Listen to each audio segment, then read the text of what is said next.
Everybody, come one, come all. Y'all in the back, slide up to the front, make room for some more folks. I'm going to talk about my brand new rifle.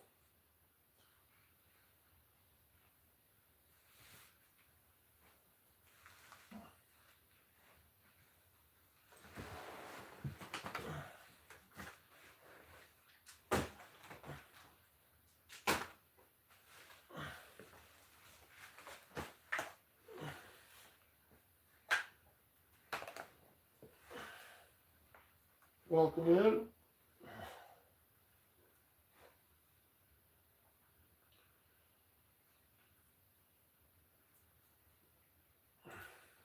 Take me a second to get into the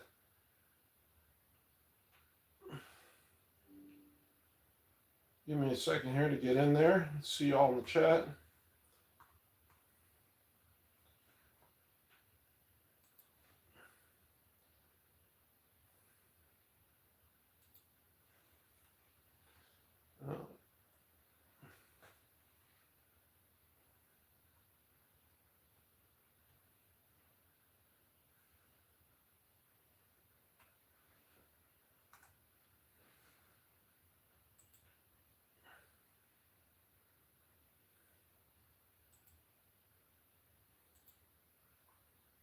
All right, who all's in here? Probably me.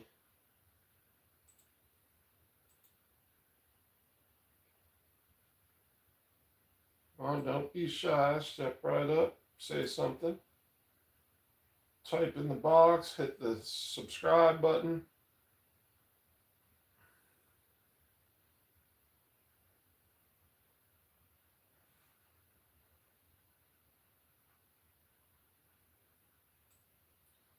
This will be my last or second to last live with this name on the channel. I'll be switching the name.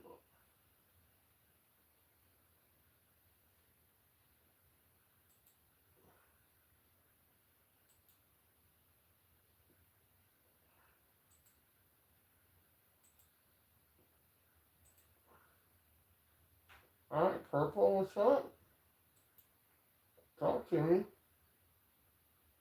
Welcome to the channel. Grab yourself a stogie. Type something. Hey, somebody type something. Come on. See. Oh, hey, Purple. There you are. Please subscribe to the channel. Says we got, 14 people. Come on. Y'all got to say something or it can be no fun. Let me tell you about the guns on the table, because on the far left, I don't know how well you can see it. I got a whole bunch of new set lighting coming tonight, but for now, this is as good as it's going to get. On the far left is a brand new rifle build. I just finished it maybe an hour, no, maybe like 10 minutes ago. And that is a Outlier 6mm Creedmoor bull barrel in an Outlier chassis with an Outlier buttstock and and I should have put, like, common sense would dictate, or what's right in the world would dictate, putting an Arkin scope on it, because Arkin and Outlier are sister companies. I have this 8x40 Burris XTR Gen 2 that I'm super excited about. It's a real nice scope. It's maybe a few bucks more than the most expensive previous scope I ever bought. So I was real excited about that. And I just want to put it on that gun. And what's probably going to happen is we're going to play some scope, musical scopes, I call it, where I'm going to probably shoot that.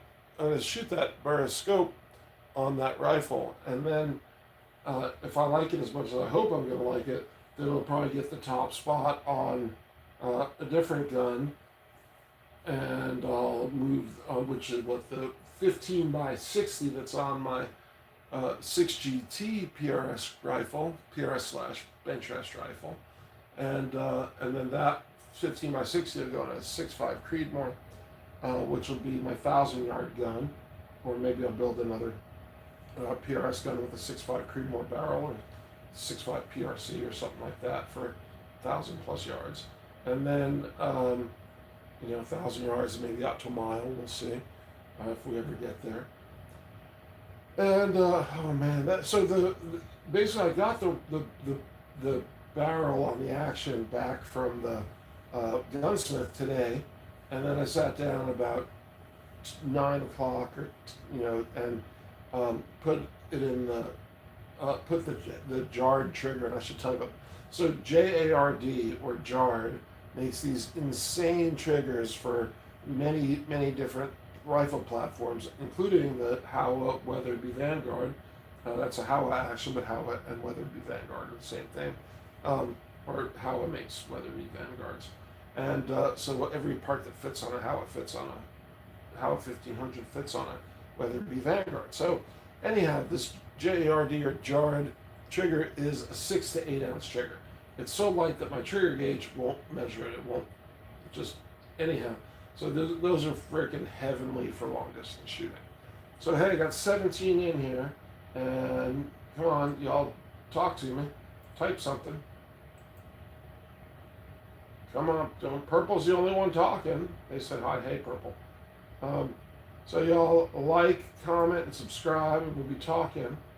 Purple, yeah, heck yeah, they're real. These are the left and the right are. So the gun on the left is a PRS gun or a precision rifle series gun, not the Min PRS, but I might get there. I'm shooting that style, but more I'm competing in the local 600-yard bench rest competitions, and so I built that one today to take to the range for tomorrow to get zeroed, and then next week hopefully we'll compete with it as my second gun. If it shoots as well as I hope it does. If not, I'll go on a trash heap, I guess. And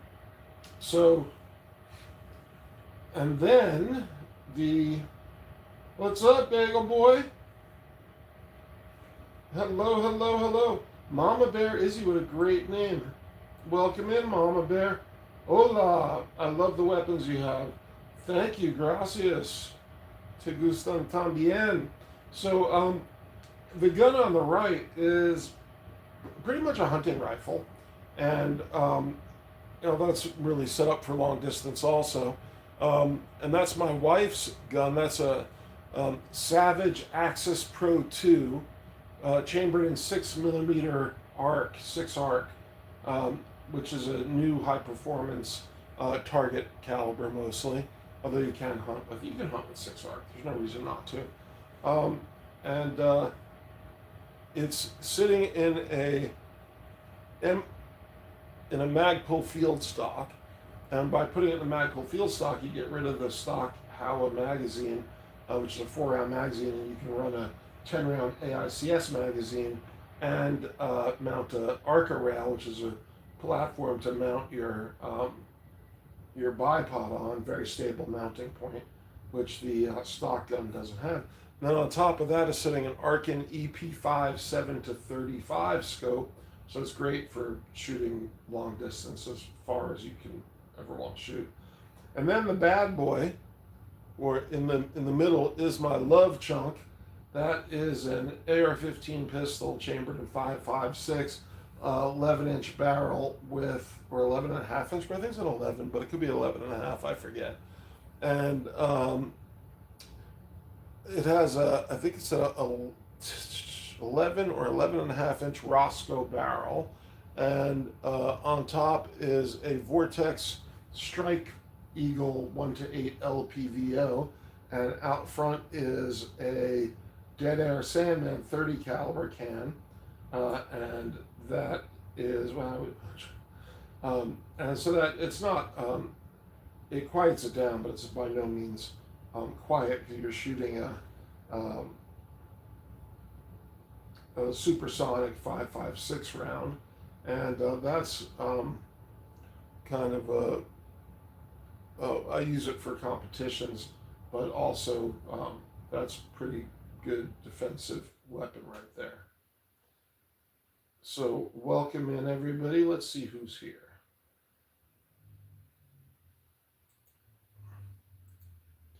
Okay, Bagel Boy YT and Mama Bear Izzy are still in the room. Purple took off. Uh, and if y'all want to continue the conversation, just go ahead and put your comments in the comment section and we'll talk about it.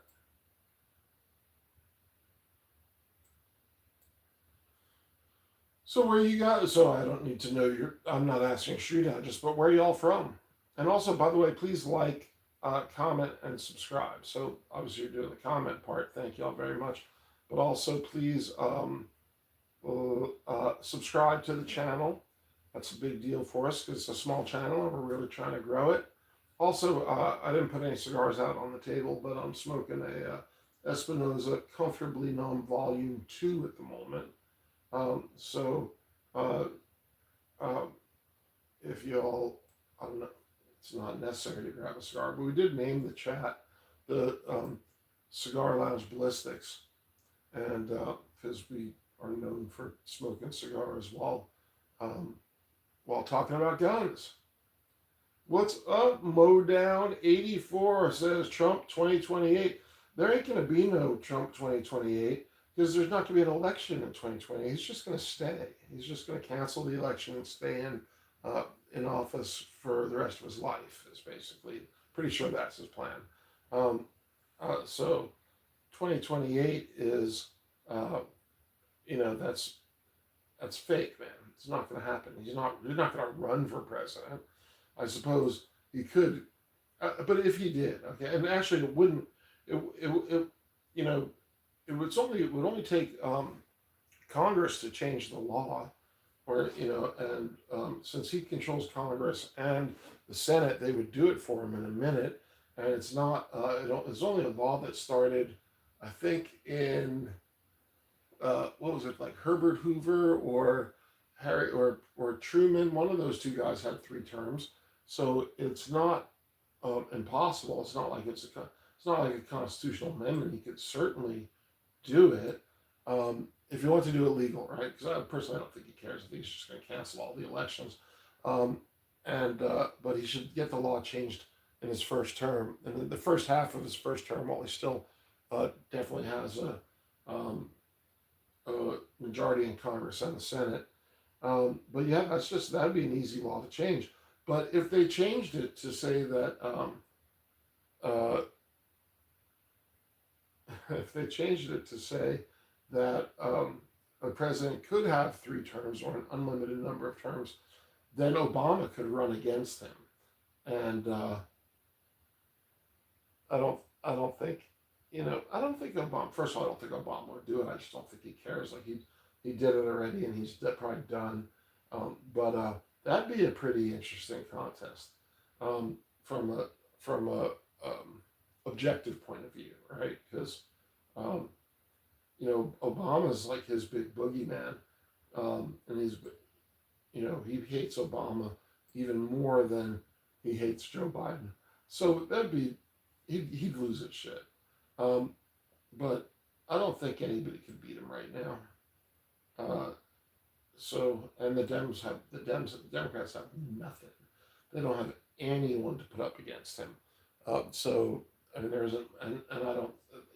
It's not that I don't think anyone can beat him in a free and fair election. I don't think anyone can even touch him. But he's got so much popularity right now. Obviously, the blue states hate him, and all the Dems hate him, but they're too disorganized, and their candidates suck. So who are you going to put up? Schumer and AOC? It's pathetic. It really is. And just so you know, I'm just speaking objectively. I'm not a Trump fan, although he's done some good things. He's probably done a bunch of crappy things too. The Dems have nothing. So they can't touch him right now. Anyhow, what do you think? Tell us about it.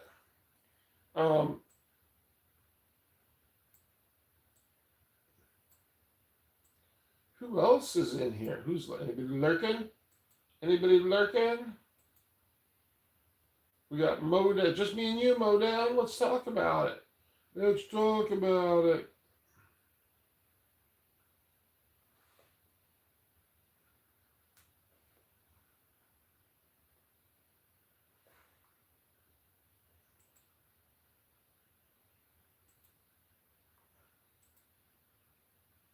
Trail, what are you? What kind of guns? What kind of guns do you like, Modown? I'm just smoking my cigar here and chilling out. Even if no one comes in, I'm just going to sit here and have my cigar. And then if no one's here, I'm going to turn it off and when the cigar's done, or if I get bored of it, if I'm just sitting here talking to myself. But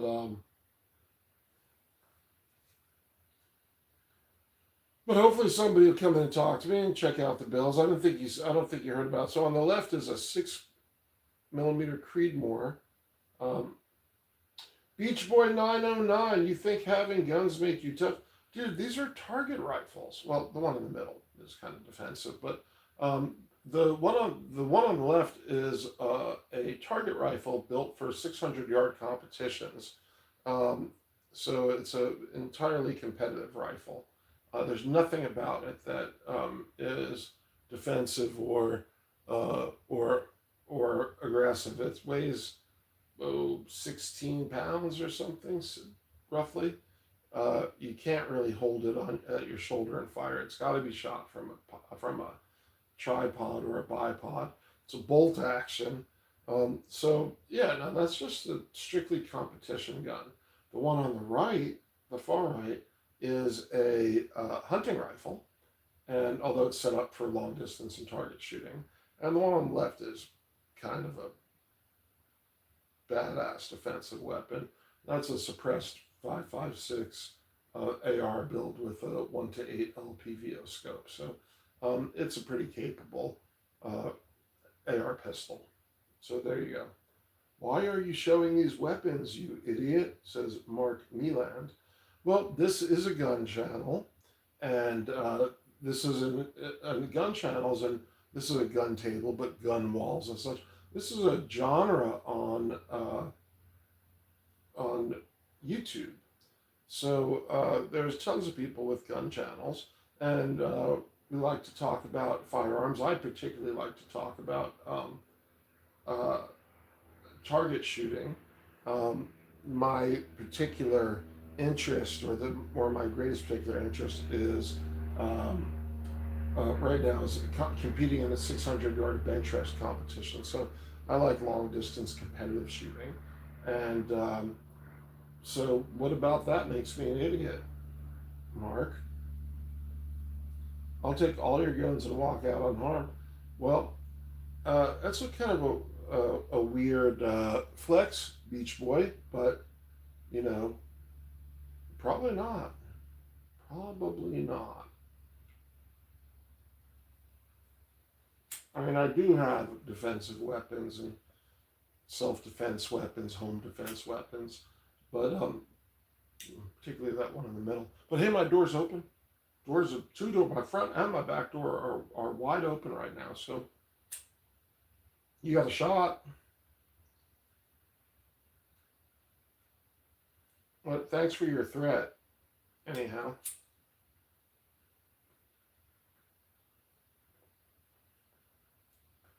Maybe it's douchebags like you is why I have guns. So anyhow. Justin Powers, what's your opinion on transgenders having their 2A rights taken away? I have not heard anything about that, and I want to ask, have you? Like, is that a thing? But anyhow, Compliant Armory. So what's this new build? Thank you for joining in. Welcome to our regulars on the channel. So on the left, and by the way, I don't support that because I'm an American, and the Second Amendment is we the people, and transgender people are part of the people. So and all Americans have the God-given right to own weapons that are in common use. The only limitation is that they are not dangerous and unusual, and in common use for whatever the heck they want, not just defense, but shoot it. Well, actually, the main thing in the Second Amendment is to protect themselves from a tyrannical government. Who, if what you're saying is actually a thing, then that would be a tyrannical government. So I don't believe in taking the gun rights away from transgender people in armory. So what's this new build? So on the far left, and I'm sorry because my set is brighter lit than it has been, but not necessarily better lit, and you can tell me if you can see it or not, is, let's see, how does it look? Oh, there it is. It kind of shows up pretty good. So that is a outlier barrel chambered in 6mm Creedmoor, sitting in an outlier precision chassis with an outlier buttstock, and the buttstock's basically an AR buttstock. It's way heavy, but it screws into the rear of the receiver with the castle nut, and it's just kind of interesting like that. So 6mm arc outlier barrel in a outlier chassis, and the no-brainer thing and that would be to have an Arkin scope on top, and I have available Arkin scopes for it. I have a 7x35 Arkin scope available for it, which will probably one day live on it. But I have the super cool 8x40 Burris XTR F-class scope, and I got it pretty recently, and it's never been mounted, and I really want to shoot it. So I've got that new Burris XTR Gen 2, which is not a new scope. I think it's been out for about 8 years. They have the Gen 3 out now, so the Gen 2s are available for about 6 bones.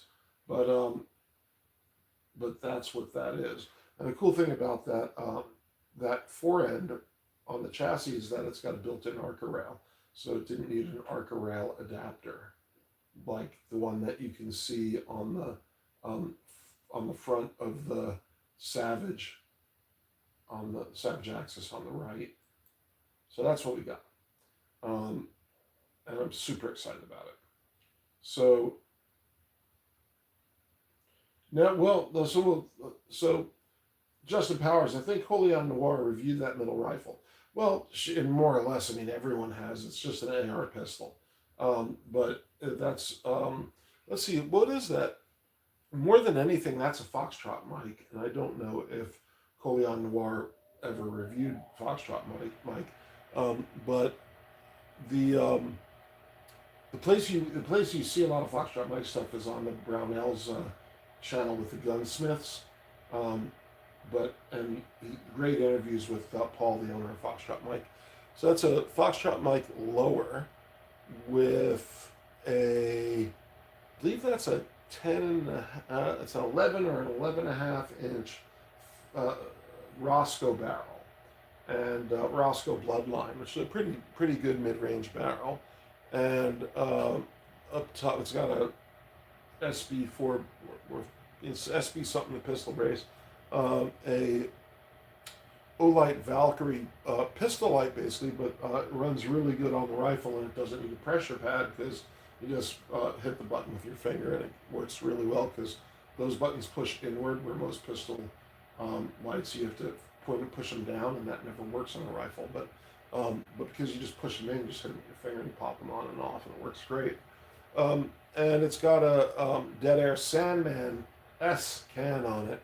And the Sandman can is a 30mm can. I got it for my 300 blackout builds, but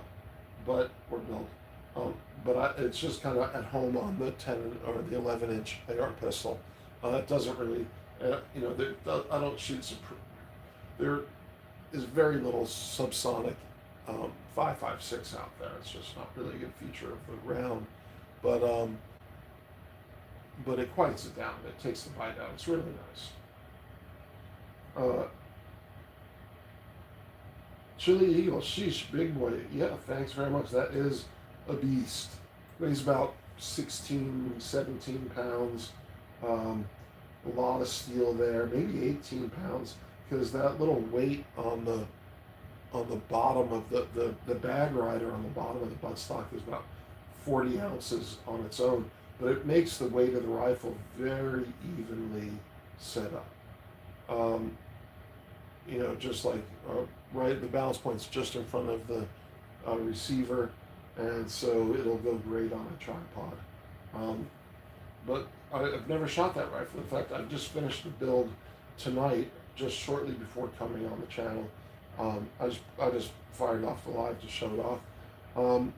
I got it back from the gunsmith today. He custom chambered it for me in 6mm Creedmoor, and put it on the action for me, because as long as it was there, the the Howa action came with the 6.5 Creedmoor on it, but like a kind of a I want to say not a bull barrel, but like a heavy sporter maybe, or a medium sporter, but it was only like 16 inches, so it wasn't really a useful barrel. It was, it's thick, which is great for running a lot of rounds or target shooting, but it was short, so it's not really good for target shooting. And but the factory barreled actions are on there super tight. So I'm like, I always give those to the gunsmith to take off, because it's not worth my time and frustration to kill myself taking that thing off. So I'd let him do the whole thing. And then tonight after my wife went to bed, I put it in the chassis. I put a 6 to 8 ounce jarred JARD jarred trigger in it, and that makes target shooting so nice.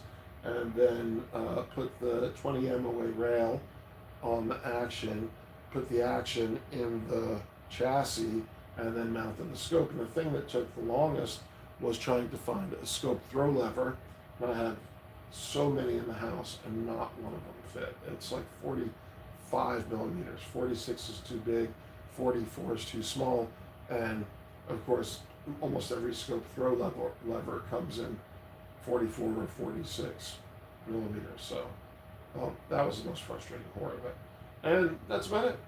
And I'm going to take it shooting tomorrow. I'm going to go out and I'm going to zero it, and then hopefully, if it zeroes well, and I really hope it does, take it on the 550 range and see what it'll do.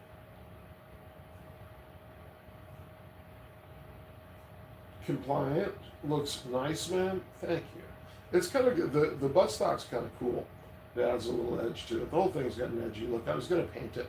I was going to maybe do like a hydro dip on it in some cool colors, and dip the whole thing, and really make it like custom camo. But it looks so good in black that I just couldn't bring myself to do it. And I think there's nothing I haven't shot that. I've had other guns in that stock. I had my 308, my black 308 Howa build in it when I first got it, and I shot it, and then I shot something in there. I don't even remember what it was. The cool thing about the chassis is it's just 2 screws. So I've got the MDT chassis. I think we talked. No, it wasn't you, but you've seen some of the MDT chassis. You loosen up 2 screws, take the action out of the chassis, put another 2 screws, and put it in a different chassis, because all of my chassis are built for the big 1.2-inch bull barrel and Howa actions, and that's kind of a feature of the different chassis. They sell them for each different type of chassis. So like they have Rem 700s and Howa 1500s and blah blah blah. So I'm just talking to myself. No one's even here. Thanks for bailing and complying. I thought we were gonna have a nice chat. I was looking forward to chatting with you.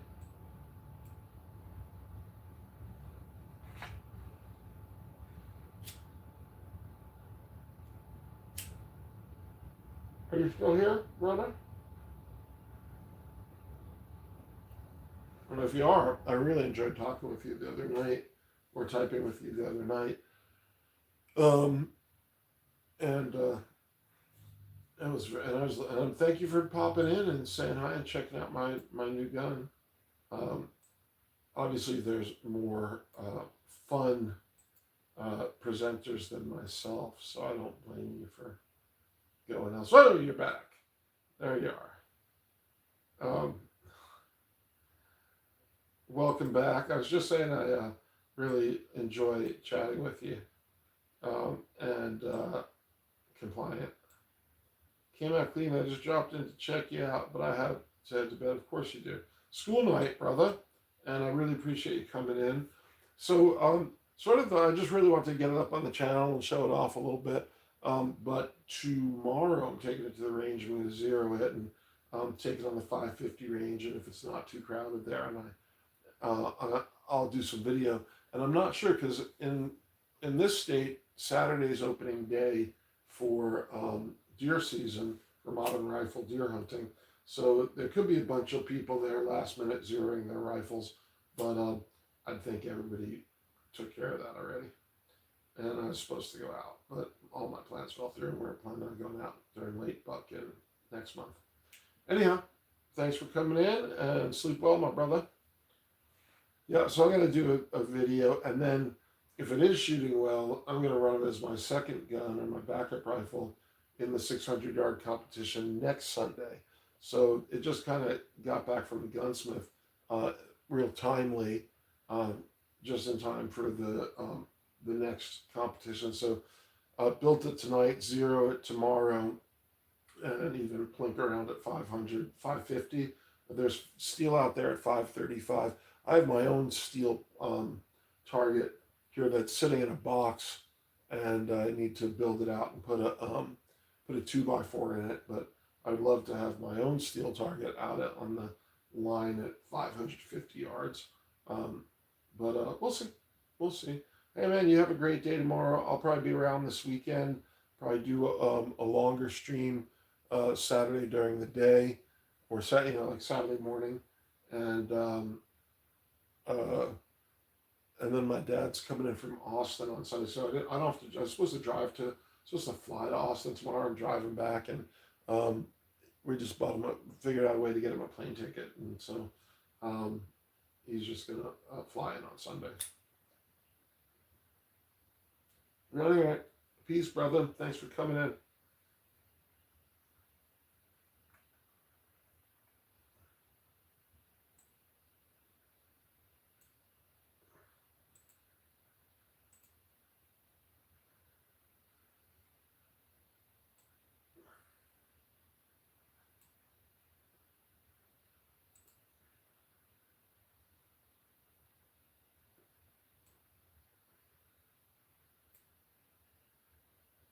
Well, I don't know if you're still here, but I stopped talking because you were going to jump out.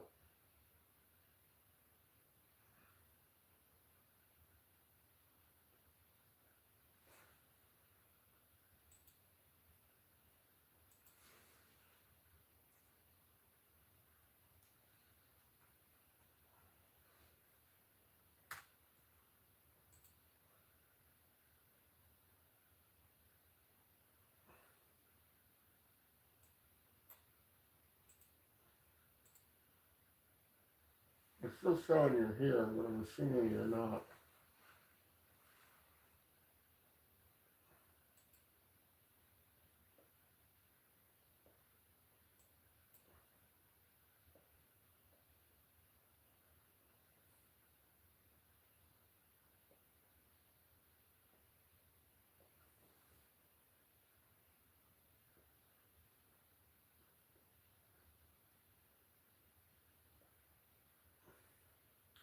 Funny thing is that that comment, I'll take all your guns and walk out unharmed.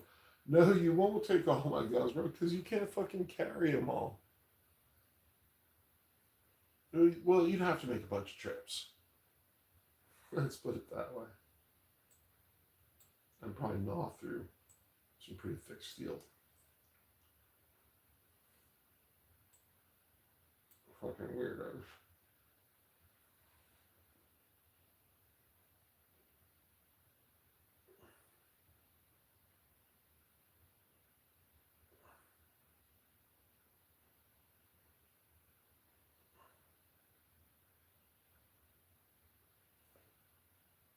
Oh, who's in here?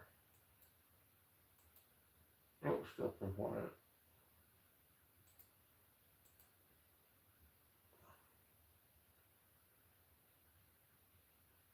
Well, look at that.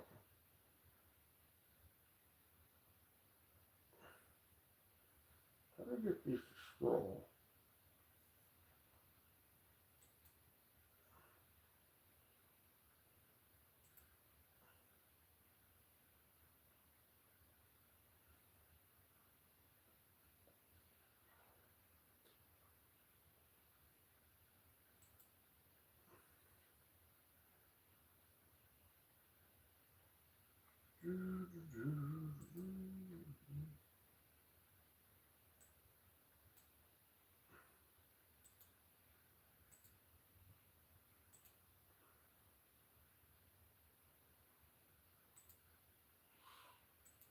Just minutes. Okay, let's see what else is going on.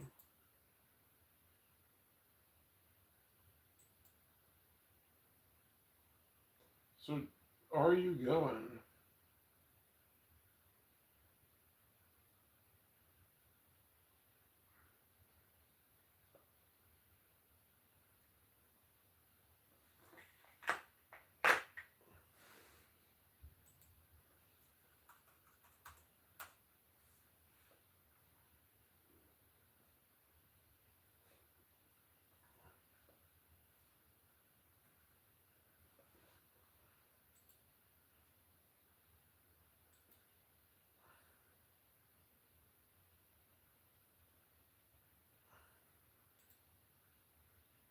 It's kind of weird because no one's on tonight.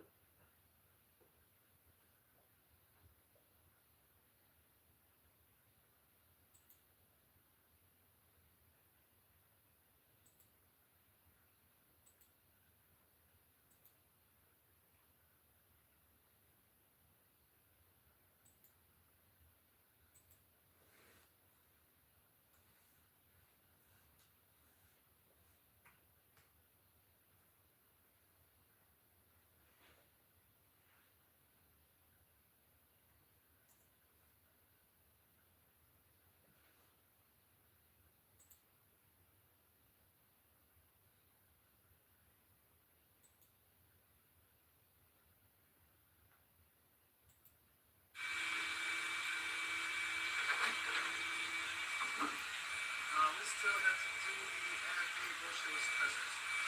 Oh, you do? So then, I don't know what the fuck someone was talking about on another stream. They said that all suppressors or when they buy suppressors, it's like a fucking, like, buying a bag.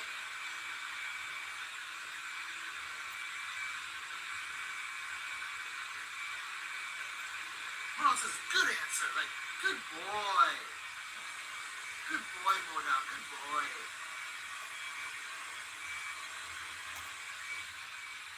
Show us your best crip walk. Well, I'm not a crip, so I'm usually wearing red, not blue. But I'm like Snoop Dogg.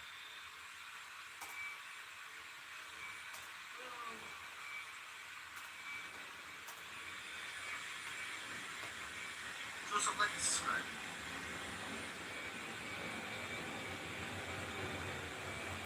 This is me. Anything. Bruce, what are you talking about?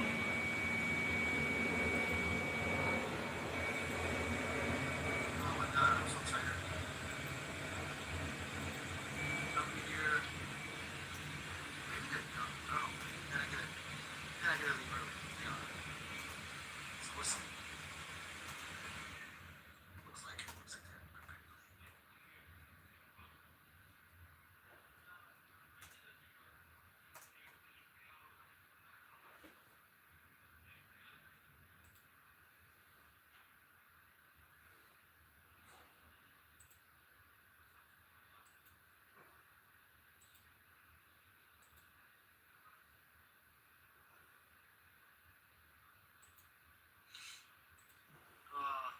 Bruce says, please like and subscribe to both of us, please.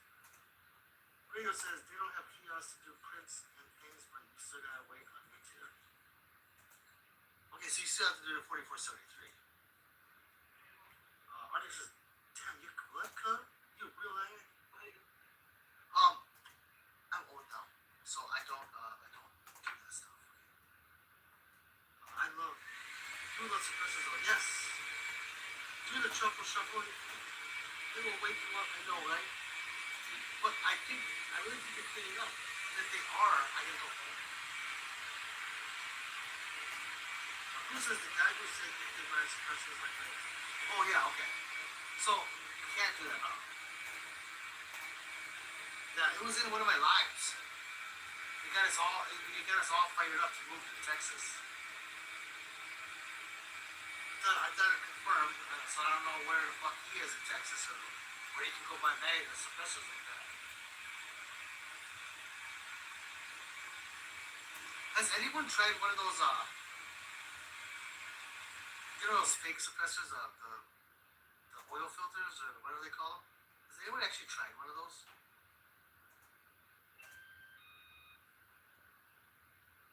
Let's see. So I have my live open, but I'm watching you on my laptop, and my mic is picking up your voice, so you are playing on my live vlog. Right. Hey, is there people on Bruce live stream? What's up, this pistol Pete? Please like and subscribe to his channel right now. Don't be a bitch. We still want to see you do the trouble shuffle. I don't know how to do it. Arctic says they are using the vacuums like Toon did in his room off of Scary Movie Parody. That movie was so great, especially the clown. When I thought it was gonna get one of the Wayne brothers. El Paso, Texas. Radio says if I could buy them like that, I would have stocked up at Wood CNC in Texas, right? Okay. Huh. Mikhail says soon.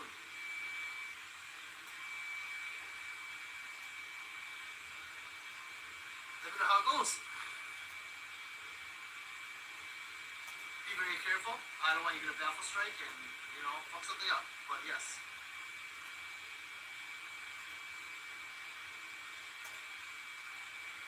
I don't understand those. I've never seen one of those in a car.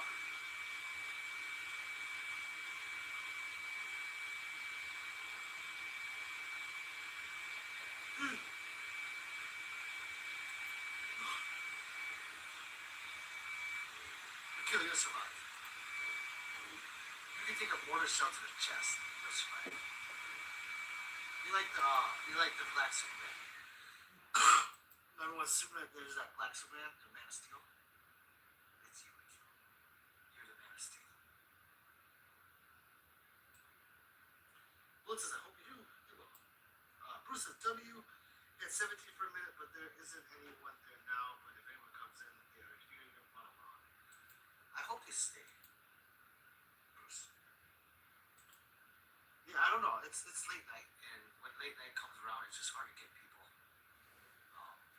But there is the other side of the world that for them, it's like getting off work or, 3 o'clock for them. But they're mostly of the China descent.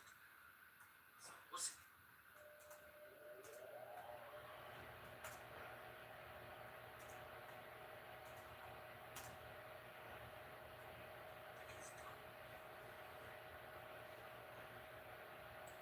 That's just. Are you guys done for the night? Oh. Okay.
Bullets and Brass, welcome in, brother. Glad you made it. Thanks for popping in.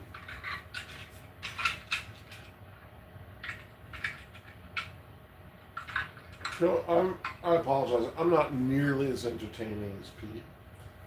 But we got the gun table out. On the left is my brand new PRS build that I was actually building earlier while Pete was doing his live. So I wasn't really chiming in a whole lot because I was turning wrenches, so to speak, or turning, yeah, it was a torque wrench and a torque screwdriver. The one on the right is my wife's Savage, and you can hear Pete. I still have his screen open, so you can hear him coughing in the background still. So the one on the right is my wife's Savage Axis Pro 2 on a in a Magpul. Pete, take some cough drops, brother. It's a Savage Axis Pro 2 in a Magpul field stock with an Arkin 7x35 scope on it, and the Magpul stock and those Axis Pro 2s come in beautiful camo stocks, but it's a hunter stock. And by switching to the Magpul Pro 2, you can by switching to the Magpul field stock, you can run AICS magazines at 10 plus rounds, and attach a arc rail. And that one has a full-length arc rail on it. So, and you can kind of see it. It's that kind of flat line on the below the forehand. So that's a pretty cool setup, although not as pretty as the other one. So the Axis, there's a whole bunch of different models of Axis, Savage Axis, and they've been around for a long time. But it's an accurate, if you get a good accurate one, it's an accurate gun. It's not as high end as the Savage 110, but you can pick up a basic Axis in a good caliber like a 6.5 Creed, because they're super plentiful right now. With a scope combo for like $350, so it's ridiculous. Probably not that gun in that caliber. The 6R I think was about $450. But the cool thing about it is that one's a lefty, and you can see the left-hand bolt release because my wife is a lefty. So so that one's got the bolt handle on the left side, and there's not a lot of gun manufacturers who do lefties. There's only really a few, a handful of them. And then, what do you call it? Fuck, I forgot what I was going to say. But it's a really accurate gun. Like that thing shoots, all holes touching at 100 yards. And with my wife, who's not the best shooter, but she's pretty good. She's got good aim. But she's rang steel at like 430 yards with that, and I was hitting like out to about 640 with a different precision rifle. But what do you call it? It was just a really hot day, and she could have easily got the 640 with that rifle and that scope, but it was too hot. She just like went in the shade and hung out. But thank you for participating and for commenting. What else can we talk about? Now the gun on the left is the Outlier PRS gun that I was building tonight. And you might have heard of Outlier. Outlier is the sister company to Arkin Scopes, and they do inexpensive or less expensive barrels, and they've been getting a lot of news because they have a full suppressed barrel for big calibers for rifles, and they're starting to get a lot of notoriety for that. Do I have any air guns? I do not. Do you have air guns? So I don't. I mean, when I was a kid, we used to hunt with like BB guns. We used to hunt iguanas and feed them to my next door neighbors South American Oscar fish, and the fish would just like throw the dead lizard in, and it would like circle underneath it, and then faster than you could ever imagine, like too fast you can see, it would just swallow it, and the tongue, the tail would be hanging out of its mouth. It would swim around the tank that way. And we used to trade him lizards to feed his fish with, in exchange for like joints or something, or like 12 delinquents. So that's my only BB gun story. Or maybe we had air guns or pellet, like 177 pellets.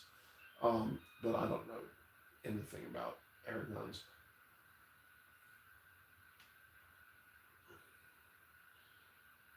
I really like Night Force. There on most of my rifles. Also, I have a couple of air guns like big bore. And I've heard of those. I've heard that they're some big caliber pellets, and you can take game with them. And I don't know, do they have to run with like an air tank and a hose, or you put the air tank on a backpack? How does that work? I'd love for you to tell me about it, because I think it's super cool, because they're quiet and they're legal and they're not firearms. You don't have to transfer them, and probably the pellets are cheaper than bullets, even reloading bullets. So I know it's a big thing. There's a lot of progress in the air rifle category, and you're putting Night Force. So you've Night Force on your real rifles. I take it. I'm assuming you're not putting Night Force on your air gun, but maybe you are. But so the premise of my channel, and I'm going to change the name pretty soon, like tonight, maybe tomorrow, is like precision rifles for budget, or low end. So the Outlier, I think I bought the barrel for about $450. It's like the base price was around $300. It was on a BOGO, and buy one get one, and you got the chassis for free, and that's about $150 chassis, so, 150, 200, something like that. So, so and it's not that much off or that great a sale, but they got the hook on me. I did it, and I got the chassis, and it's pretty nice. I'm not really crazy about the buttstock, but the buttstock was more than, I think the buttstock was like $200, and the chassis is only like $150. So if I'd looked around before I ordered it, I probably would have got an MDT, and I think MDT is like their basic buttstock for about 100. Pete's still going, for about $140. Yeah, I figured you probably didn't, but it's not uncommon for me to have I have a 12 gauge with a can on it, and the can costs like $500, but it's a Turkish shotty, and the shotgun only costs like $250. So the can was twice the price of the rifle for the shotgun. But like the even on the MDTs, the barreled action on a Howa is about 400, and the chassis is about 400, and the scopes are 400 to 600. So it's still and probably any Night Force you could buy costs as much as all of that. Well, I can tell you, so I have the JK Armaments 12 gauge suppressor, and it's a modular can, but nice, Pete, thanks. I'm gonna X out of Pete real quick. See, now it's quiet in here. So a 12 gauge shoots at about 165 decibels, which is really loud. And if you have a home defense shotty and you're running it in a tight hallway, in theory for self-defense, that thing's going to be crazy loud. And the can only takes it down to about 140 decibels, which is nice. It's far, far away from hearing safe, but it's going to be way better than shooting it unsuppressed. But it's not like 300 blackout quiet, which is what I was imagining. Um, but if you're around here, I'd say come shoot my can. Come shoot. You're welcome to. And it's actually It goes on a hub mount, so I can take it off my bullpup 12 gauge semi-automatic and run it onto my Rock Island Armory VR60, which is basically like an 18-inch barrel on a full size rifle. It's kind of got um, and it came with a carrying handle. It kind of has the look of a giant M16 or an M16, crossed with like an M60. But I took the carry handle off and run it as a flat top with a red dot. So the question is, will it still damage your ears? And the answer is hell yeah, especially if you shoot it indoors. It'll be a disaster. I wouldn't. It's not even close to being hearing safe. 140 decibels is the sound of an airplane jet engine taking off if you were standing on the runway next to it.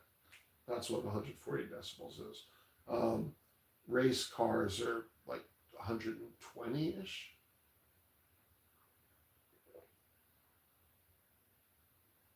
Like unmuffled race cars at the track, they're about 120 dB. If you ever go to like sprint car races or anything like that, and you don't need hearing protection for them, but that's still really loud if you're like down in the pits. I don't know where the number at hearing safe beat actually is, but it's what's the 15 in the middle? Thank you for asking.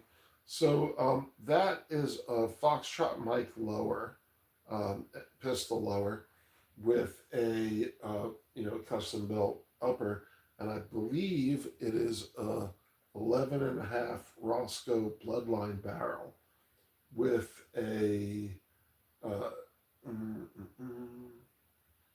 Dead Air Sandman S can and SB something 3, 4, 5, SB 4 or 5, SB 4 pistol brace, and like some kind of vertical grip.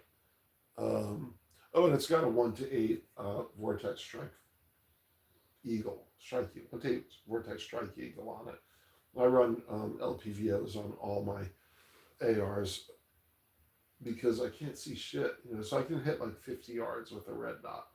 But, at 100, I need magnification because I suck like that. But that Dead Air can, it's a little on the heavy side, but man, it's really nice. And on 300 blackout, it's stupid quiet. And, I have that Dead Air can, and I run the Dead Air Chemo barrel, what do we call it, muzzle device with it. But on a lot of my other platforms, I run a hub mount and the JK Armaments 155 cam, just like they're, they sell it with, they make it in like 30 cals and whatever, but mine's a 9mm can, so it'll run anything from 357 down to whatever, and I have video of it on my wife's M&P 1522, and that thing is so quiet. Like you don't even hear anything at the action. You just hear it's like, and then the steel ringing, and there's a couple of at least one, maybe two videos of running it on the 22, and it's crazy quiet.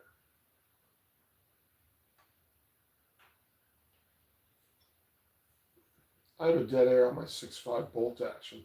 Really? So 6.5 Creed? And which bolt is it? Which bolt gun is it?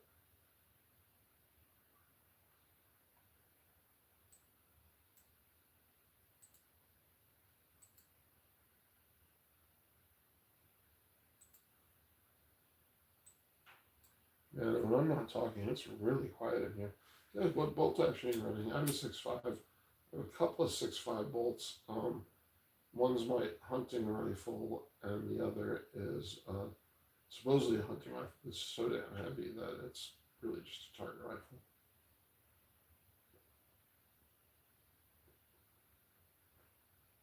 I just like my cigar.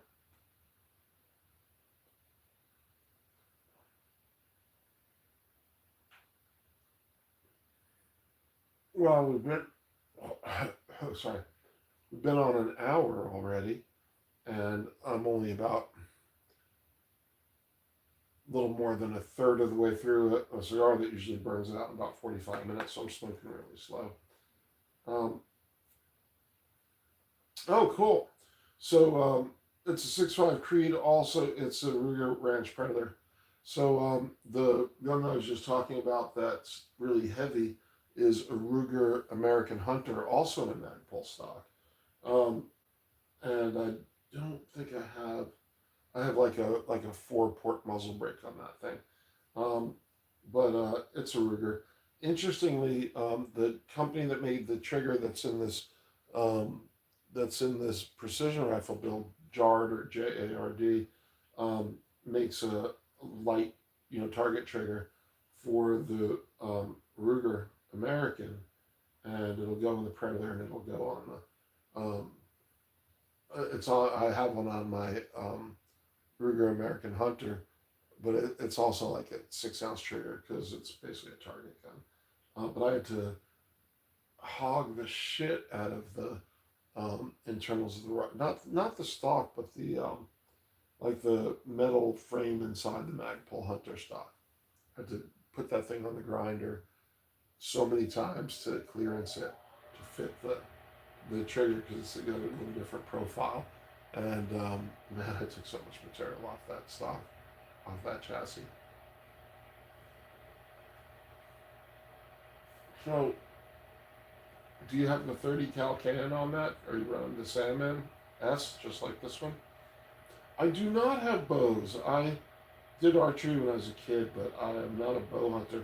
But I could see doing it just because, deer season for bow hunters out here is like starts in August, and I think it maybe just ended, and the muzzle loaders are out for about a week or two, and that ends tomorrow, and then Saturday morning modern rifle opens here, deer season. Um, it's a 30 cal cannon on a 6.5 Creed, very nice. Um, and that's probably a really good hunting rifle too. I mean, I don't know what it weighs, but in my mind they're not that heavy, and so you can carry it in the field and hike with it. But I've held a couple, and they're very well balanced. I mean, they're very capable rifles. They don't scream. I shot a ranch rifle suppressed, and it was really quiet. Um, Surprisingly quiet. Not 6.5 Creed though. Maybe it was. I don't remember what that thing was.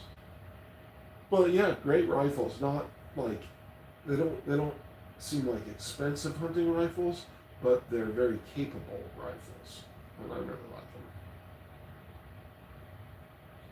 I'm going pig hunting with my bow tomorrow. Man, that sounds so fucking awesome. Do you mind me asking what state you're in or what part of the country you're in? Because when you said pig hunting, I think Texas, but you could be anywhere, right? Like it's there. They're starting to get pigs all the way up here in Washington, but there's definitely pig hunting in Oregon, all the way down to like Florida. I don't know about the Northeast, but I think in all the Midwestern states. Um, so that sounds so cool. Although I want to go pig hunting with a 308 just for I have a like AR-10 or I have Browning BL a BAR. I have a semi-auto BAR 308 with 10-round detachable box mags, and it's not super accurate, but it's accurate enough to hunt pigs at maybe 100. But I have a bunch of other stuff I have a 308 lever gun that's super accurate. Also a Browning. I also have the Gen 2 Ruger American bullets and brass. I also have the Gen 2 Ruger American. I live in Texas. My lease is in the Cap Rock. I don't know what the Cap Rock is. Um, I was coming to Texas. I used to. My brother used to live in Austin. My dad's in Austin for about 2 more days, and he's moving up here to Washington. Um, but last time I was coming to Austin, my brother's like, "Let's go. We'll go." My buddy's got, like, I don't know, it was like $4,000 for a chopper.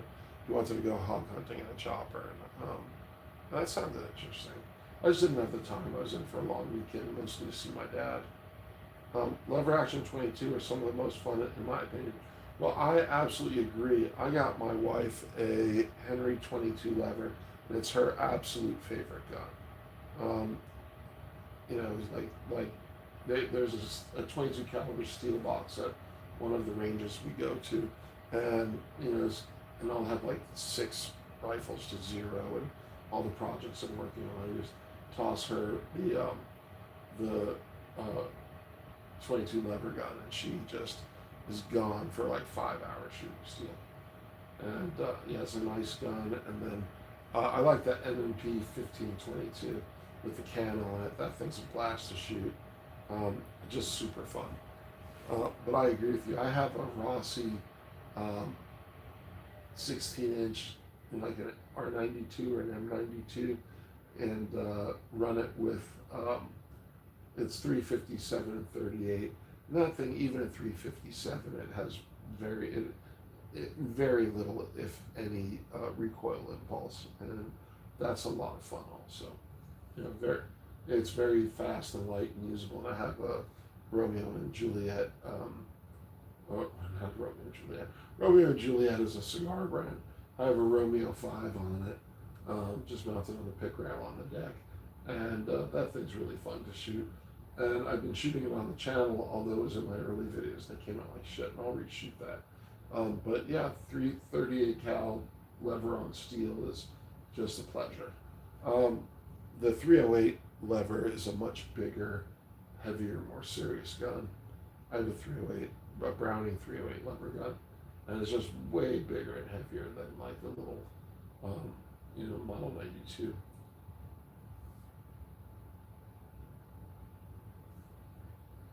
Actually, that's like a Rossi, and I don't recommend them. I mean, they're fine and they shoot, but compared to like an old Marlin or something, the quality difference is so extreme that I'd never buy another Rossi, and I would definitely buy an old Marlin.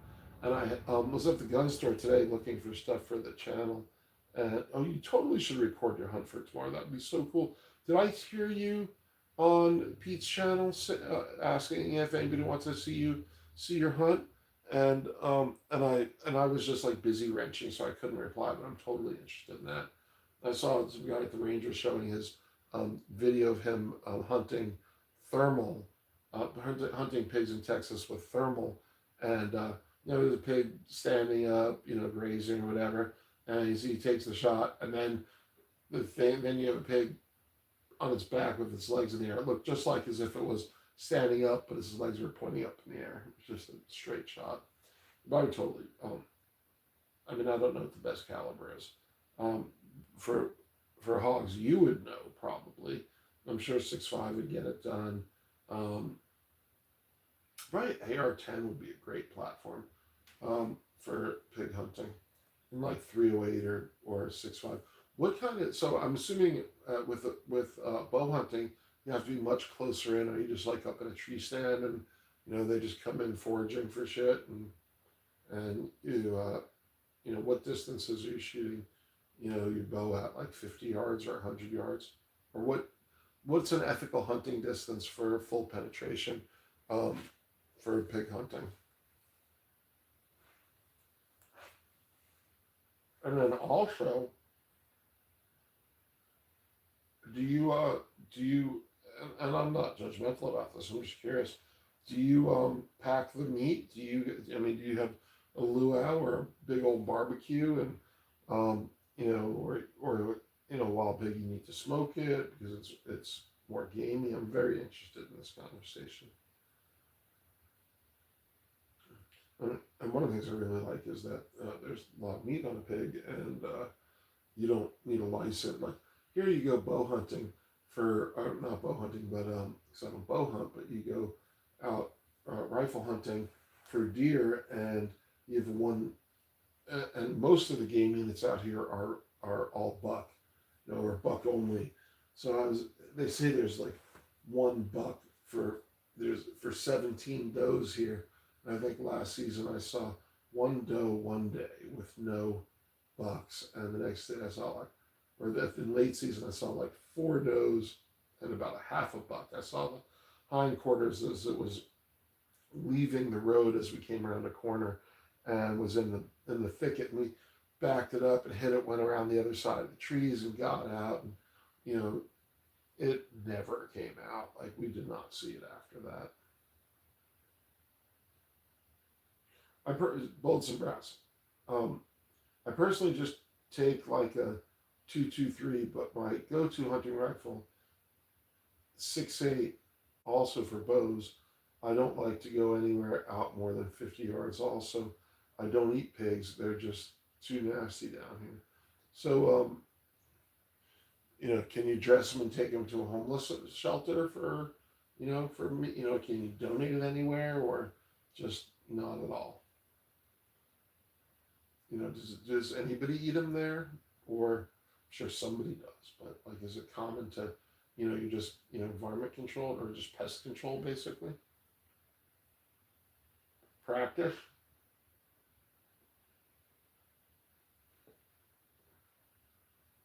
So, Modern Rifle here opens on Saturday, and I don't have a plan. I thought I was going to be driving back from Texas, and my buddy and I were going to lease some land, and he lost his job, and he's been freaking out about it and not putting any effort into getting his shit together to hunt. And I don't really want to go out alone, but I may just I don't have a plan. I haven't hunted around here.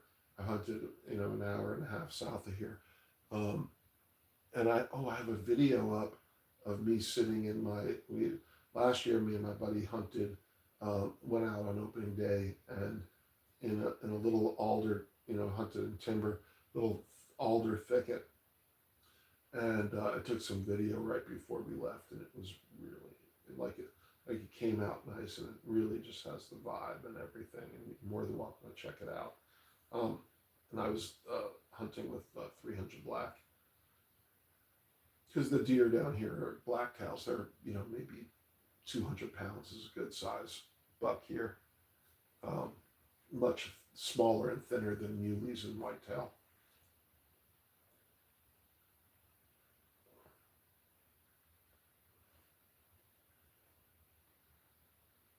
You can donate it, but my people just throw them away.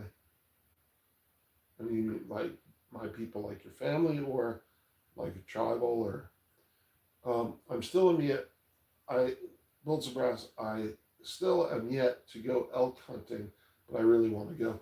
Do you guys have elk in Texas, or do you have to go somewhere? Do you have to go up to Colorado for that?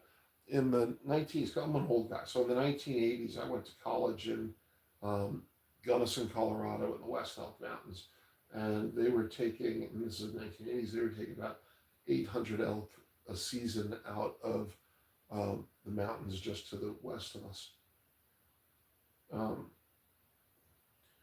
Really, honestly, any round works for pigs. So I didn't know that. I mean, it's cool that you mentioned 223. I didn't know that, because I thought what a good sized hog would weigh about 300 pounds easy or more. So I thought you needed like 308 would be appropriate. But that's just in my mind. Anything you can hunt with 308, you can pretty much put down with the 6.5 Creed, easy, in my opinion.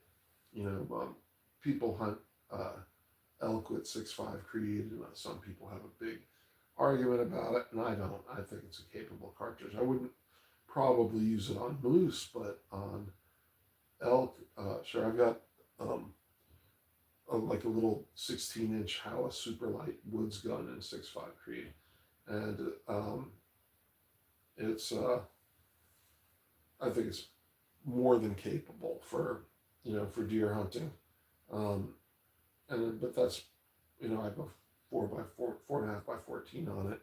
Um, but for like long distance, for clear cuts, because we have like pretty big mountains here, and last year we went out doing spot and stalk um, on clear cuts out to 600 or 800 yards, even though we didn't see anything. We were glassing a really nice big hillside, and I agree, 6.5 Creedmoor is a great cartridge, and you can reach out really far with it too. Um, but yeah, for long distance, I have a really nice Browning X Bolt 6.5 PRC, and I got it on Black Friday last season for like 420. And it was just ridiculous, and it's just a beautiful gun. It's not fancy. It's just got a super basic plastic stock on it, but the action is like butter, and it's super accurate. Like, you know, every time I shoot, I put like 3 holes touching at 100, and I'm like, oh, well, I'm good, and I just put it away. And, but yeah, 6.5 Creed is a great car. I agree, it's a great cartridge. Um, and shit, that's, you know, so I have like 6.5 PRC for, 400. Well, I think the little gun, the Hava Super Light is like it's almost like a compact, basically. Um, I'd probably hunt with it out to 250, and not think twice. But it's got a 60-inch barrel, so it's going to be suffering on velocity compared to like a 24-inch. I was thinking about getting a 24-inch. In fact, I was at the gun store today, and I was looking at a used Remington Woodsmaster. It's a semi-auto. What the hell was it? Oh, it was a 270, and it's an old rifle. It was super fucking clean. I know they were only looking for like 6 for it, and I was like, fuck, I don't have a 270. That could be. I mean, I probably don't need it with the 6.5 PRC, but when did not needing a gun ever keep me from buying one? Just beautiful old Remington. It's a semi-automatic hunting rifle, but it only has like 4-round magazines. Um, more like it's not a trapdoor, but it's a trapdoor style. In fact, I didn't even figure out if you can drop the mag or if you have to top load it. But either way, it'd be fine. I also like 6.5 PRC. I don't have one, but my friend does. I think it's a really impressive cartridge. Um, and I've got a big old muzzle brake on mine, and it's definitely more than a 6.5 PRC. But with the brake on it, makes it kind of like a regular 308, and 308 with a muzzle device on it, or what do you call it, a muzzle brake on it, shoots like a 6.5, and 6.5 with a muzzle brake shoots really soft.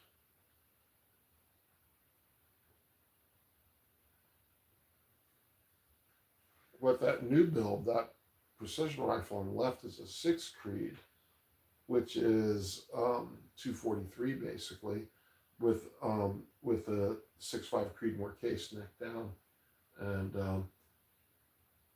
it gets a bad rap as a barrel burner, and it's probably true. Where a lot of throat erosion and stuff from the cartridge, but that thing's like a speedy little cartridge out to, and it's supposed to be accurate out to about 1,000. And then you've got more, because it's a lighter, it's a 123 grain bullet, so it's susceptible to a lot more wind. So, and obviously the gun on the left is a target rifle. It's basically a PRS gun, but I don't shoot PRS yet. I shoot at it. We have a park out here with all the steel plates out on the hills, 40 steel plates on the hillside from 300 to 650 yards, and it's a lot of fun. It's a few hours from here, but we go out there, and Oh, I don't know what I was going to say. But that's PRS, but I don't shoot PRS. I shoot 600 bench rest with PRS guns.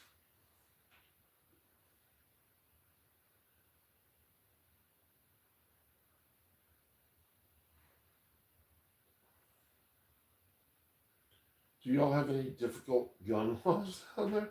In Washington, we've got the shittiest fucking laws in just about some of the shittiest laws in the fucking country. So yeah, the main law here. So 10 round magazines is the limit, and it's they have a ban on almost every semi-automatic rifle. So the law is any center fire semi-automatic rifle with a detachable box mag and any of the following features. And those features are a pistol grip, a barrel shroud, a muzzle device or flash hider, no threaded barrels on anything, and including pistols. Um, no collapsible buttstocks or folding buttstocks. So basically, and then on top of that, they have a list of several hundred guns by name and model. So they kind of have it crossed both ways. In California, you can get an AR, but you have to pop the pin to change the magazine or something like that. But here it's just, you can't buy a semi-automatic AR any way you slice it. It's been that way for about 3 years. But all of your pre-existing or pre-ban rifles are grandfathered in, like that AR pistol on the table. And then it used to be that you couldn't buy parts, but that's sort of loosened up quite a bit. Now you can get everything but a serialized part. So you can't get a lower, but you can get everything for it. And like the bill that's on the table, that's all way newer than the uppers. You can get all the upper parts.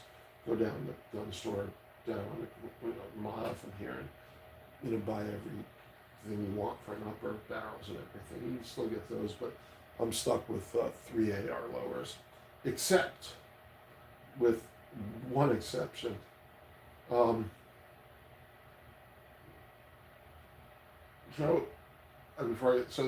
the exception is in Bear Creek Arsenal, not known as the greatest but I've gotten some really accurate barrels from them and uppers. They're selling a bolt gun, so it's an AR-10 or AR-15 bolt action rifle on a mil-spec AR-10 or AR-15 lower receiver. But it's sold as a bolt-action rifle, not a semi-automatic, so it skirts the ban, but you can't legally pop the pins out and put a semi-automatic upper on it. But I got a bolt-action AR-10 and a bolt-action 6.5 Grendel. And I also built some gas uppers for my existing lowers in 6.5 Grendel, which will be another, it's about 300 or 400 feet per second slower than a 6.5 Creed with the same size barrel. Last year I went out with 300 Blackout, which is, quite a bit slower.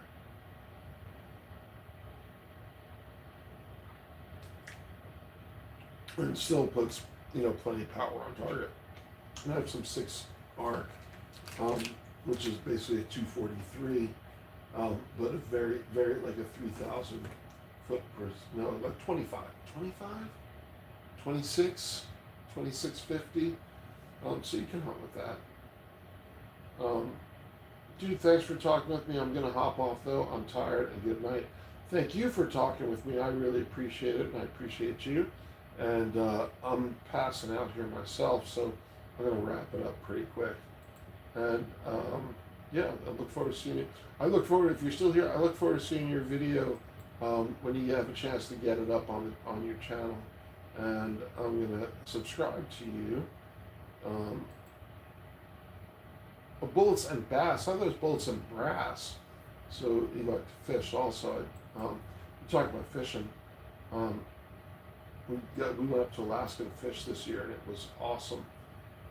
Yeah, and sure, you want to get to sleep. You're going out tomorrow, so fuck yeah.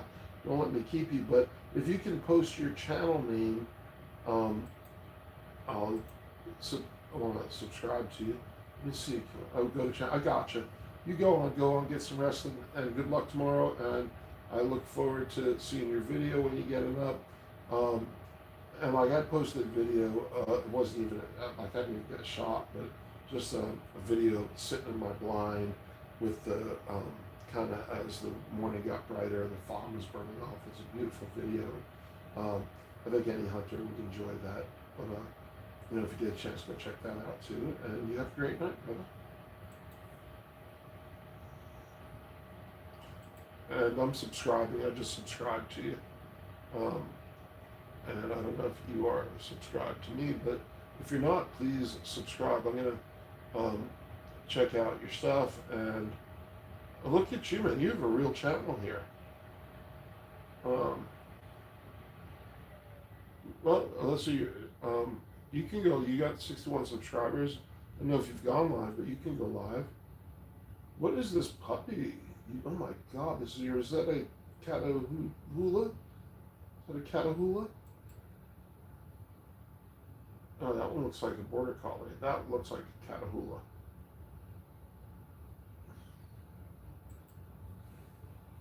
So I'm throwing a comment on this puppy video, and you can sub back to me from that. Comments are paused. Oh, okay then.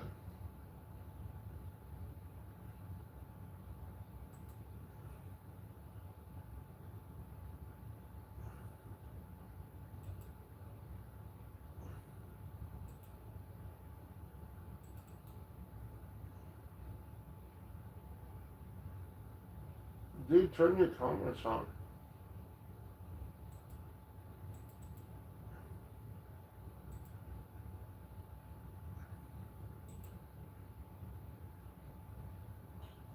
Yep, no, I subbed to you. So, and if you hadn't, please sub back so we can and get notifications. So, see when I go live, and you're always welcome on the channel. It's great talking to you. Good luck tomorrow. I'm gonna shut it down in a minute. There's no one here. I can sit here and keep smoking, but I'm gonna fucking pass out, and the live will keep running, and I'll be like fucking snoring, and it'll be hysterical. Sure, it's not the first time somebody did that. Well, I'm usually a total night owl, and I am just fading. But anyhow, hopefully you are. Uh, don't, head on out, man. Good luck tomorrow. It's fucking late there too, so I'm sorry for keeping you up, and I'm stoked for you going out tomorrow. Good luck tomorrow. It's awesome.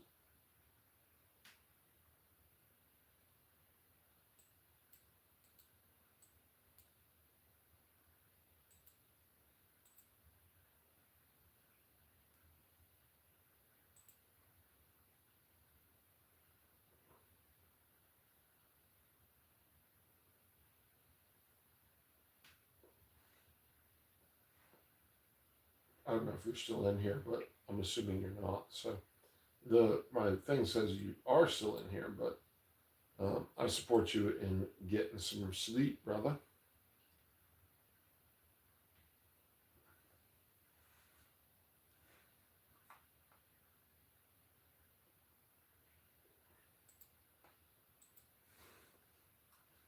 What time is it? It is 1:42.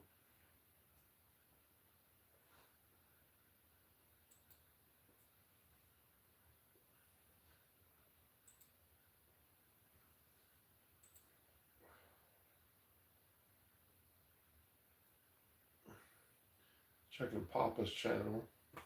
He's not on. Nobody's on tonight.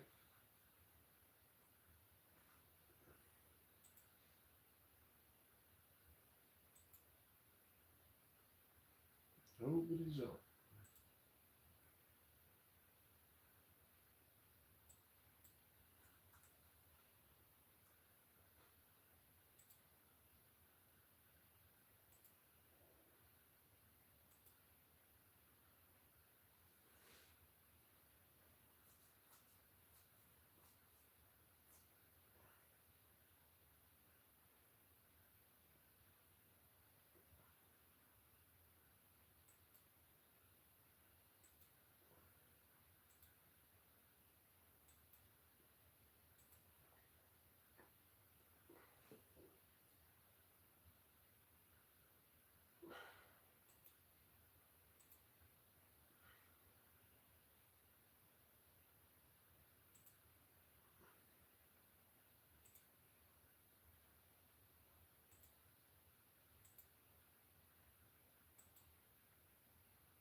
I'm hitting you with a bunch of likes.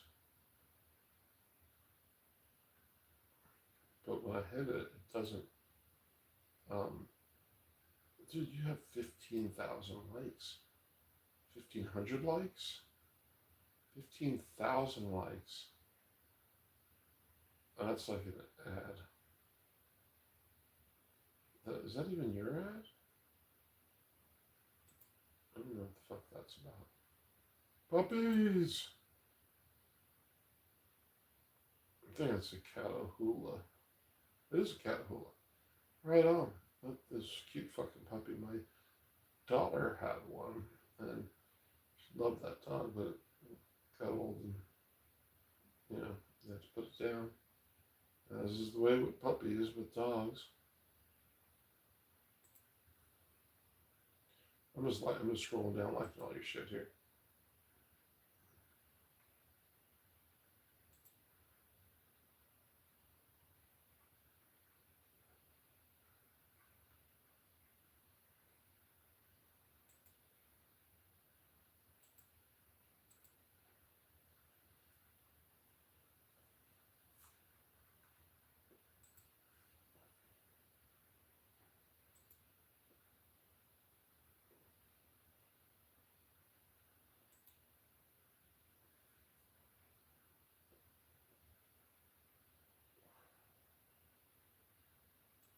This looks interesting.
What's up, Paul? Welcome in. You still here?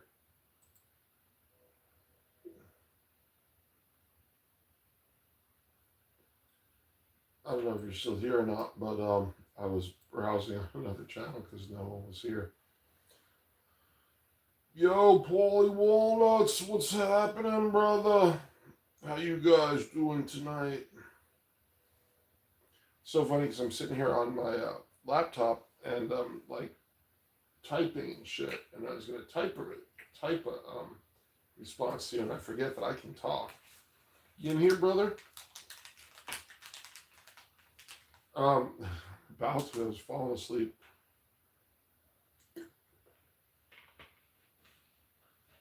Oh, sorry.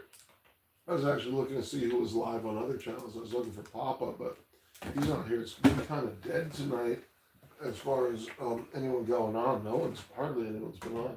Pistol Pete just got off. He was on for a while. He did a late night thing. He was working late and at the gun range while they were changing the carpet. He was like doing a security shift, and so he had a long stream on. So that gun on the left, that rifle on the left, I just built that tonight, and totally looking forward to taking it out to the range tomorrow and zeroing it and seeing how it shoots. And let me tell you about it. So that the gun on the left is a PRS build. It's a 6mm Creedmoor, which is kind of a newer cartridge. It's only been around for a few years. It's a 6.5 Creedmoor, neck down to 6mm, and it's an Outlier barrel. Outlier is the sister company of Arkin Scopes, and they kind of sell budget barrels. Although the way I bought that one was a mistake. I bought it as a blank and had it chambered by my gunsmith, and that added like $200. So it was not a deal, and I could have bought a like super premium barrel for the same price or less, probably $100 less. And I'm puffing my cigar. And so anyhow, it ended up being a little bit more expensive. Yeah, that is a thick barrel. That's a 26-inch bull barrel. On my other PRS gun, it's got a 30-inch bull barrel, but that's 1.2-inch diameter all the way out, just a straight, what do you call it? Just straight steel. It's got no contour. And the barrel itself weighs about 16 pounds. The gun all in probably weighs, with the scope, probably weighs 18 pounds, I'm guessing. 16 to 18 pounds. Because I have an extra, the bag rider, the thing that sticks out on the bottom of the stock that sits on top of the bag, it's a 40-ounce weight all the way at the back of the gun, but it does make the thing balance out super nice. So that's really cool. So it's sitting. It's an Outlier chassis. It's an Outlier barrel sitting on an Outlier chassis, and it's a really nice chassis up until, and it's not like super high end, but it's pretty nice. It's got a great look to it. And the buttstock is basically an AR type buttstock in that it's like a what do you call it? Like a rear buffer tube for an AR, but that thing's like solid steel, so it's really heavy too. And anyhow, sitting on top is an 8 to 40 powered Burris XTR. Really nice scope, and it was not too expensive there. They're on clearance prices now because it's a Gen 2 and the Gen 3s are out. And I don't know the difference. I've never seen the Gen 3, but it's really, really nice. And Burris has really clear glass. But I've never even been able to see through the scope because I've always had it in my basement. So I'm really excited to get it to the range tomorrow and get it zeroed and see how accurate it is at the 100-yard range. And then I have a 550-yard range at my club, and so if it shoots well at 100, I'll take it over to the 550 and make some video.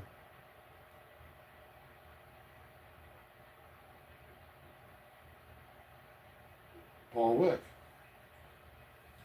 sorry, like, I kind of learned from other, maybe from you, um, watching your streams, but like when you read the person's name, people love hearing their name. So read the name and the comment. Um, that's 8x to 40. So Paul Wick, I always love these types of builds. I really would love to do one in the future. You said 4x to 40, and it's a four. It's an 8 to 40x. And on the right side is my wife's Savage Axis in a Magpul stock with with a 7x35 Arctic scope. So basically, the scope that's on my wife's rifle should be the scope that's on this rifle, only in that if it had an Arctic scope, it would be an all Arctic build with the exception of the Howa action. And if you want, I'll give you a rundown on what these things cost, because like I'm probably getting ready to change the name of the channel to something about precision rifle builds on a budget. Well, I have one bigger scope. So Paul Wick, 8x to 40 Gs. LOL. I have one scope that is a 15 to 60x scope, and that thing's a monster. But the glass in that scope's not that clear, so out at 600 yards, it's a little bit fuzzy. Like it's not even, it's a little grainy, I guess is the way I describe it. But you can really see shit out there. But I think I would sacrifice some of the magnification for clarity. So if the 4x40 is clearer than the 15x60, I'll probably put the 8 to 40 on the more premium build. But also I'll wait and see how this thing shoots tomorrow. If it shoots lights out and if it's really accurate, then I might just keep it the way it is. But it kind of is begging for the 7x35 Arctic scope, which is a great scope, just to have 100% Arkin build there. Arkin Outliers, the same company. Paul Wick, oh my, I haven't seen anything with that much zoom. But yeah, I like clarity, not zoom. Well, if you're shooting at 600 yards, you're basically, your crosshairs are sitting on something about the size of a push, like the head of a push pin. Like your target's smaller than your pinky. Your bullseye is, your bullseye ring, like your 4-inch ring, is about about a third of the size of your pinky nail. You'd be a quarter the size of your pinky nail. So it ain't a lot to get the crosshairs on when you're shooting for bullseyes at 600 yards. And I'll tell you something, even with the 60 power scope, it doesn't get a lot bigger than a 40 power scope. The added magnification doesn't really do that much good. But a 60 power scope is basically like a spotting scope. So I agree with you. I haven't seen anything with that much zoom, but yeah, I like clarity, not zoom. Hate zooming in and then not seeing my shot if I miss. Sorry, I'm really fucking tired, and I don't usually feel this tired, except when I'm doing labs. So you got two around here. You got two, precision long distance rifle sports. You've got bench rest shooting, which is you're shooting targets out at 600 yards, 600 yard bench rest, but you're doing it from a really nice shooting bench, and it's comfortable. And then in PRS, it's more like steel targets on a hillside, anywhere from 300 to 650 yards around here, but in bigger ranges they go out to 1,200 yards. And it's all about dialing it quickly, acquiring your target, and dialing your scope, and getting the shot. But in PRS, you don't use that much zoom. Typically, either the scopes are lower power, or you just don't zoom them all the way in, and that way. And so these heavyweight, light, smaller caliber rifles, um, like the 6GT, for instance, which is a little smaller than the 6mm Creedmoor, um, is not a high recoiling cartridge, and then you put it in a 20-pound gun, and the thing moves a little bit. But you can watch me shooting the video of that other 6GT Howa build, and the gun doesn't move a whole lot. So initially you're off target, but when you come back on target, you can see, and because of the time span it takes to get the bullet out to 600 yards, you take the shot, boom, and the gun comes back and it goes forward, and then you're back on target and see your hit. But at PRS, they don't even zoom in that far because they really want it. If they miss, they want the wind call.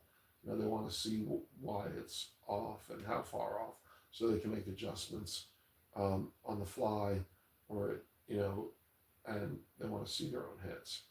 When the bullet hits the dusty earth and kicks up a mini dust cloud, they can, get eyes on where they're hitting. So, precision rifle series PRS, it's not from a bench rest. They'll have like a cattle guard or a cattle fence, and you shoot from the top rung, and then you got to shoot from the middle rung, then you got to shoot from the bottom rung, or a big old stack of tractor tires, and you got to balance your gun on that, or like a small rooftop on an angle. They just have all these kind of weird obstacle shooting positions that you have to overcome. So, hate zooming in and out and then not seeing. So, yeah, that's exactly it.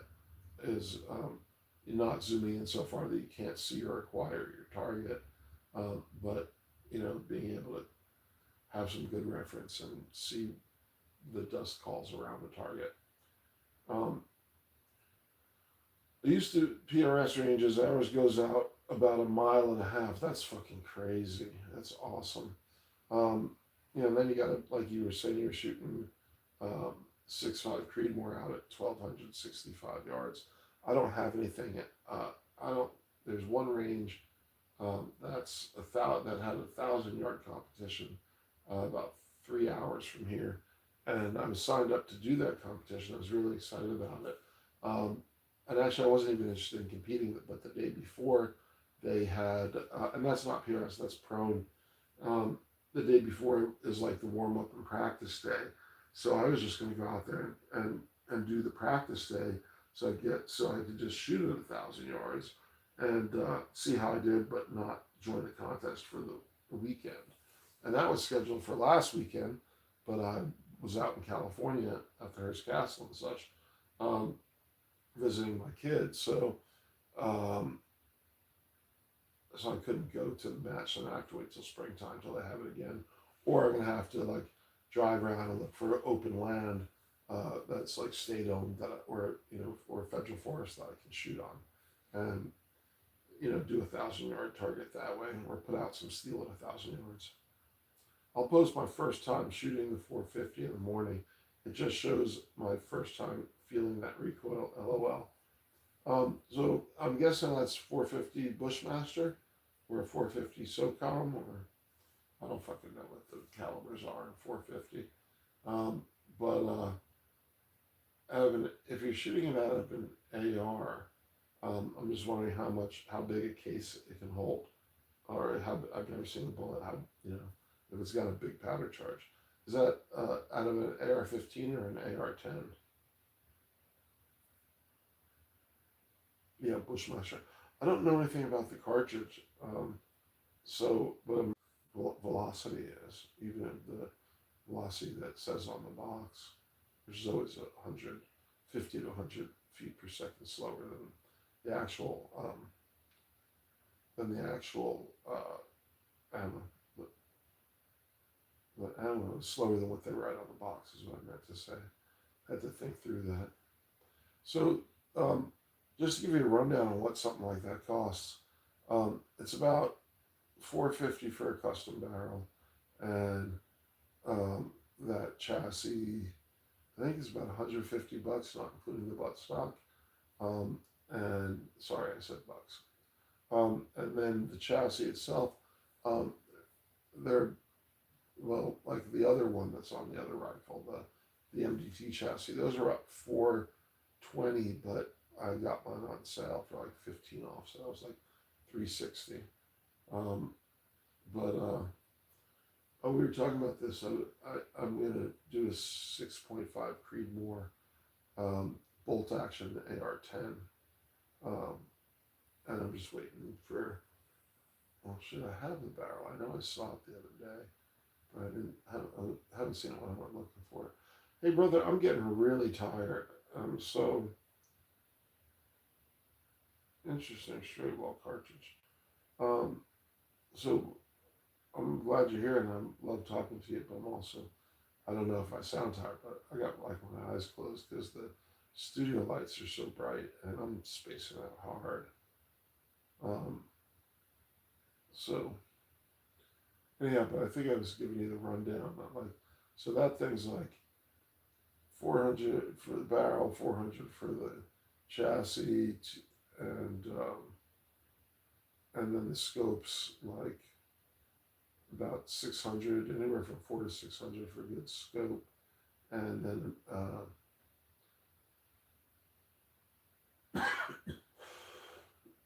oh, I have like $120 trigger upgrade. That trigger's only 8 ounces, 6 to 8 ounces. So light I can't measure it with my trigger gauge, and but that makes the long distance shooting so much better because even a little bit of movement on your thumb, on your trigger finger, um, is enough to throw the aim off at that distance. So what did we figure out there? About 1,300 for a budget AR build, no, for a budget PRS gun. But if it's a good barrel, you can totally compete with it and be competitive. I run American Whitetail 250 grain soft points going 2,300 feet per second. That's pretty fucking fast for a bullet that size. I'm impressed. That's faster than 300 blackout. Um,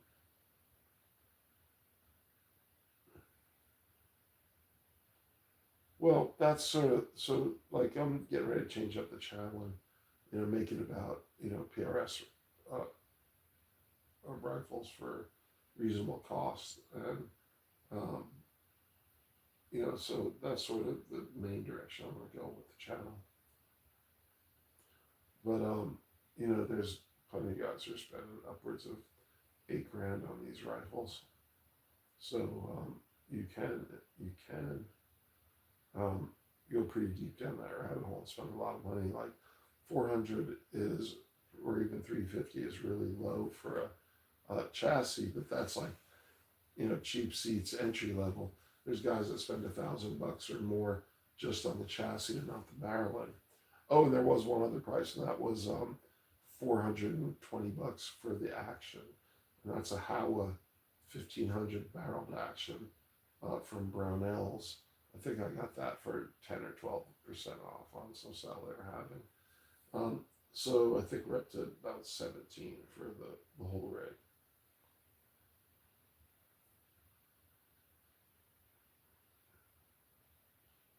I'm definitely staring at entry level stuff. LOL. Well, I mean, 1,700 for a rifle is kind of high end from some perspectives, but it's really expensive from some perspectives, and also really expensive from other perspectives. But like a 6.5 Creedmoor upper for your AR-10 is not going to be expensive. Well, it'd be about $500, and then you still need your scope. You can run it on. I think you said you had an AR-10.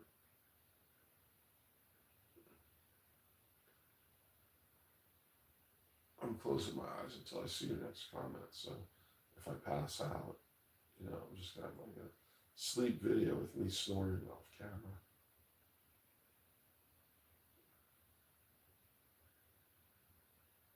But generally, like my ARs, I tend to go with dependable mid-range stuff, not the super high expensive.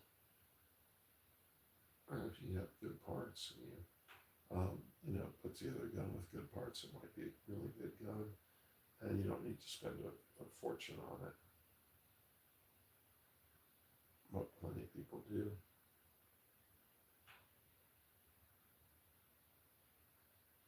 Yeah, I think 6.5 Creed is a great round for so many reasons. It's flatter, it's faster. The ammo is more expensive, but you can be competitive with that. So,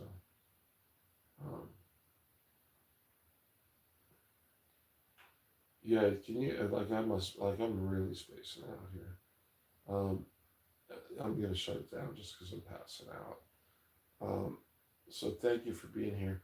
But we could definitely talk more about the long distance stuff, and my goal is to get inexpensive long distance stuff on the channel, which is like the Bear Creek stuff and that kind of build, even at 1700 is cheap as could be for this sport. So anyhow, yeah, I was passing out. But thanks for coming in and viewing with me and checking out my live. Thanks very much, and I appreciate you. It's good to see you tonight. Thank you for coming in. And I'll probably do a longer live tomorrow, and hopefully get started a whole lot earlier. But yeah, I'm gonna shut it down. Thanks, brother. Have a good night. I'm gonna put these guns away and go pass out.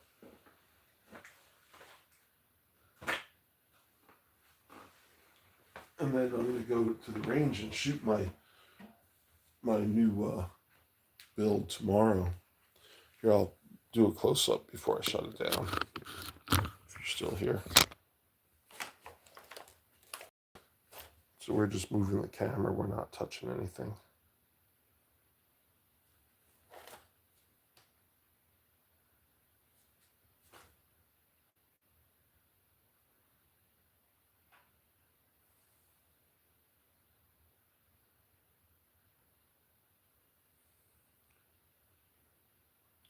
And that is I think 11.5 AR pistol with a 1-8 Vortex Strike Fire LPVO and Dead Air Sandman can and Olight PL3 Valkyrie light on it. And then this is my wife's Savage Axis 6 arc with the Arkin EP5 7x35 scope. And that's a Savage rifle in a Magpul field stock or hunter stock, or I forget what they call it. Pardon me. So I'm going to shut it down now. Thank you for being here. And I'm really glad that I can teach you stuff. I don't know much, but I know a little bit about the stuff I'm involved in, and I'm happy to share it and teach what I know, even though I'm not the most knowledgeable guy or the most high-end guy.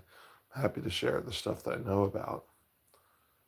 And, and